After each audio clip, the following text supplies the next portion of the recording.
Supreme কোর্টে বড়সড় বিপদে মমতা বন্দ্যোপাধ্যায়ের সরকার।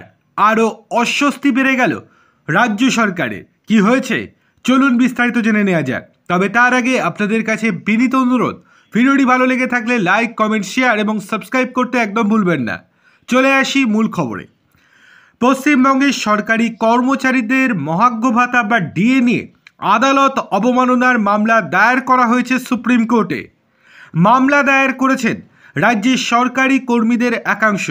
ডিএ নিয়ে গত 16ই মে শীর্ষ আদালত যে নির্দেশ দিয়েছিল তাতে বলা হয়েছিল 6 সপ্তাহের মধ্যে রাজ্য সরকারি কর্মীদের বকেয়া ডিএর 25% মিটিয়ে দিতে হবে।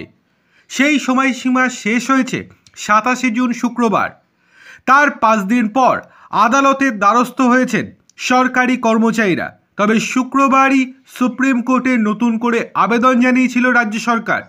বলা হয়েছিল সরকার আর্থিক সংকটের মধ্যে রয়েছে, তাই বকেয়া ডিএ দিতে আরও 6 মাস সময় লাগবে।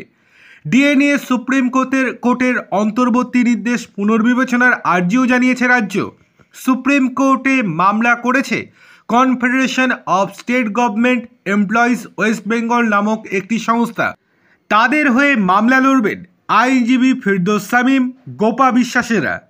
মামলাকারীদের বক্তব্য, আদালতের অন্তর্বর্তী নির্দেশ মানেনি রাজ্য সরকার। কাউকে এখনও বকেয়া ডিএ দেওয়া হয়নি, এতে আদালতের অবমাননা হয়েছে। এই প্রসঙ্গে 26,000 চাকরি বাতিল মামলাকেও টেনে এনেছেন মামলাকারীরা। এমতাবস্থায় এই মামলায় অযোগ্য প্রার্থীদের থেকে বেতন ফেরত নিতে বলা হয়েছে রাজ্য সরকারকে। কেন তা ফেরত নেওয়া হচ্ছে না প্রশ্ন তুলেছেন বকেয়া ডিএর দাবিতে আন্দোলনকারী সরকারি কর্মচারীরা। একদিকে অযোগ্যদের বেতন ফেরত নেওয়া হচ্ছে না, অন্যদিকে সরকার আর্থিক সংকটের কথা জানাচ্ছে। দুই রকম অবস্থান কেন প্রশ্ন তোলা হয়েছে। দেখার বিষয় এই মামলার শুনানিতে ঠিক কী বলে সুপ্রিম কোর্ট। যেটুকু জানা যাচ্ছে আগামী সপ্তাহে এই মামলার শুনানি হতে পারে সুপ্রিম কোর্টে।